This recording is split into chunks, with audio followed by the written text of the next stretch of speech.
Bonjour. Bonjour. Donc on va faire une tatin aux légumes de Provence. Enfin aux légumes du soleil quoi.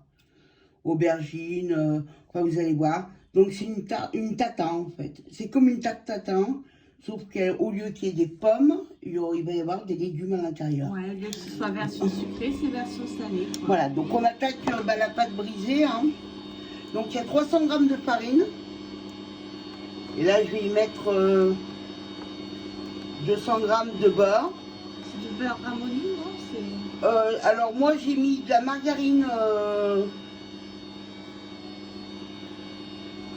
Après vous pouvez mettre du beurre. Il est ramolli, non, là? Oui, il est ramolli. Ah, Hein. oui, d'accord. Il est ramolli, oui, tout à fait. Hein. Donc combien de beurre là tu m'as dit? 200 g de beurre. Et 300 g de farine. Et 300 g de farine. Voilà, donc là le petit pâton est fait. Alors j'avais mis 300 g de farine, 200 g de beurre ramolli ou de la margarine, comme vous voulez. J'ai mis un œuf, hein, donc après il y en a qui en mettent, il y en a qui en mettent pas. Et un peu d'eau tiède pour que ça fasse, qu'en fait la farine se compacte. Enfin, vous voyez, pour que ça fasse une bonne pâte homogène en fait. Donc l'eau, vous la mettez à vue d'œil, vous voyez. Voilà, donc là, la pâte est prête. Donc je vais la mettre dans mon pétrin à reposer. Je vais la filmer. Et je vais la laisser reposer. Pendant ce temps, je vais préparer mes légumes. Donc là, pendant que la pâte repose, vous voyez, je coupe les aubergines. Alors... C'est courgette, non? Non, c'est les aubergines. Ah, c'est les aubergines, là, il y a des courgettes qui ont déjà été coupées. Vous voyez, donc je les coupe de cette façon. Pas dans la longueur. Vous voyez, comme ça. Comme pour les courgettes, d'accord, tu les coupes voilà. En rondelles. Exactement. Et pareil pour les courgettes. Donc ça va être en rondelles aussi. Et l'oignon rouge en rondelles aussi. Donc là, on a courgette, aubergine et l'oignon rouge. Voilà, l'oignon rouge, c'est en rondelles aussi. Je mets de l'huile d'olive. Hein. Voilà. Je vais commencer par les aubergines. Ah, parce qu'il y a un ordre de cuisson pour les... Oui. Ah oui, d'accord. Oui, parce que c'est une tarte qui va être faite d'abord à l'envers. Oui, Donc on va la démouler après à l'envers. Donc oui, non, mais je veux dire... on essaye de faire à ce que ce soit à peu près joli, quoi. D'accord. De façon à ce que quand on démoule, ça fasse une belle tarte. Oui, Enfin, que ce soit appétissant pour les yeux. voilà. Appétissant pour les yeux et puis appétissant pour l'estomac aussi. Hein. Ah bah oui, il faut les deux en même temps. Hein. Donc là, à chaque fois, on va saler, hein, évidemment. Parce que ça... À chaque fois, tu veux dire pour chaque légume? Non. Bah, on va le faire un peu de temps aussi. On va peut-être pas le faire à chaque fois, mais on va le faire une fois sur deux. Ouais, il faut saler. Voilà, donc là, hop. Un peu de poivre. Un peu de poivre aussi. Voilà, on va faire dorer tout ça. Donc là, on a le plat à côté. On va mettre de l'huile d'olive aussi dans notre plat à tarte. Hop. On va bien le badigeonner. Voilà, on va bien le badigeonner.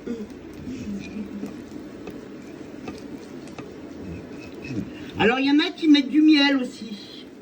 Vous pouvez mettre une petite lichette de miel. Pour les adeptes du sucré salé. Ouais, nous, on n'est pas très sucré salé. Mais après, une petite lichette de miel. Bon, nous, on considère que les oignons, ça va déjà donner de la douceur. Alors, on n'a pas trop envie d'en rajouter, quoi. Vous voyez ? Là, on retourne.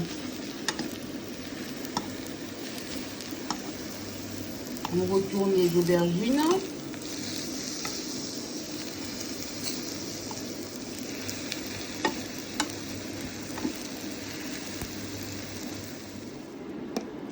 Donc là, je les pose, je les installe.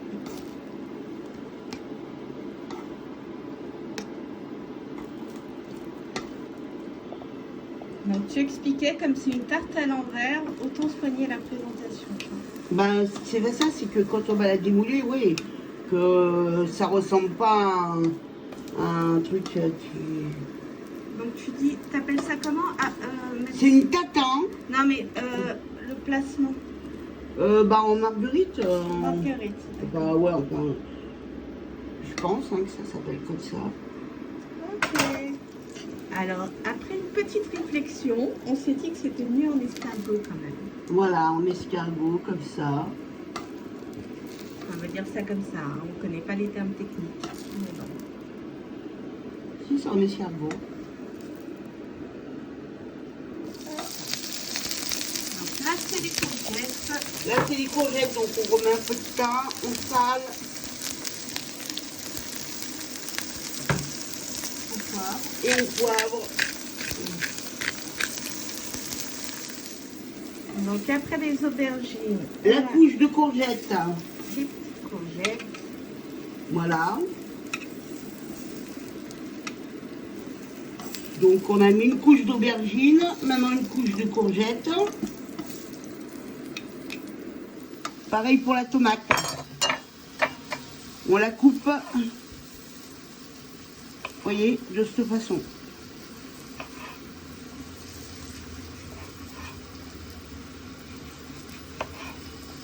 Voilà. Voilà, vous voyez. Voilà, donc là on a mis les courgettes. Maintenant, on va mettre les tomates à dorer. En fait, c'est le même principe pour tous les... Ouais.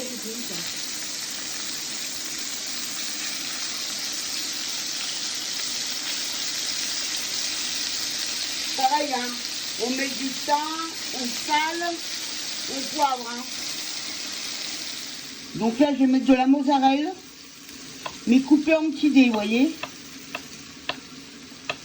J'aime en petits dés.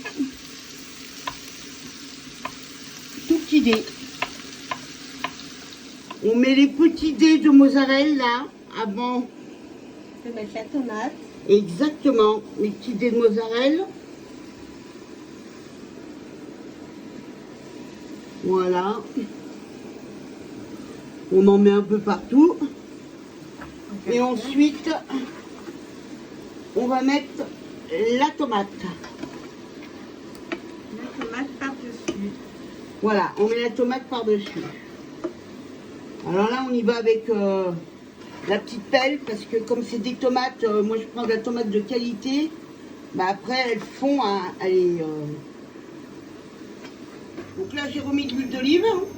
Donc on peut montrer, là, j'ai mis les tomates, ça y est. Et maintenant, j'ai fait cuire mes oignons rouges.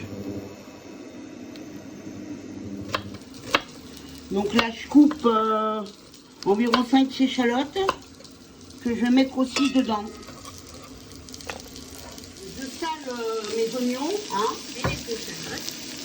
et les échalotes. Un peu de thym et du poivre du moulin. Et je vais laisser suer, diminuer.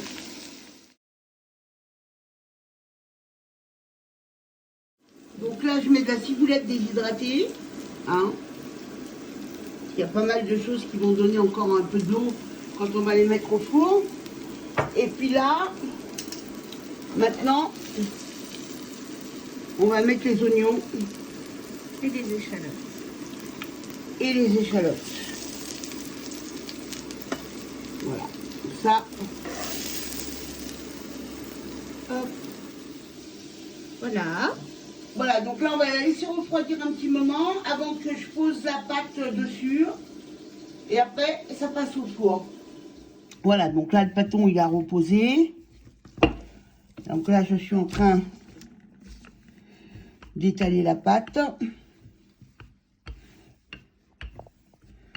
pour pouvoir la mettre. Sur. Voilà. Donc je fais d'un côté comme de l'autre.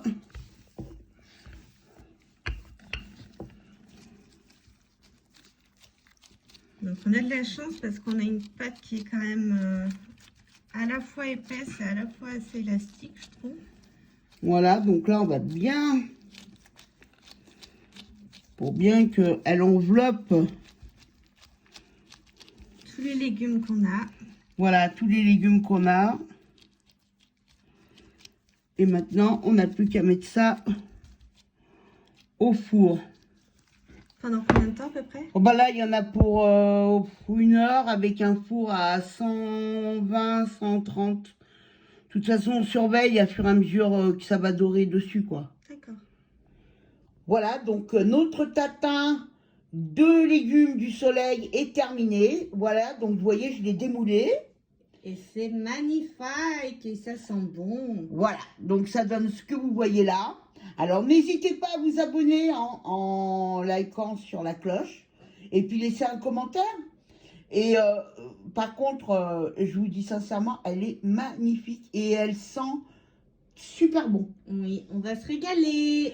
Alors à bientôt pour une nouvelle recette. Je vous remercie et n'hésitez pas à vous abonner sur ma chaîne. Au revoir.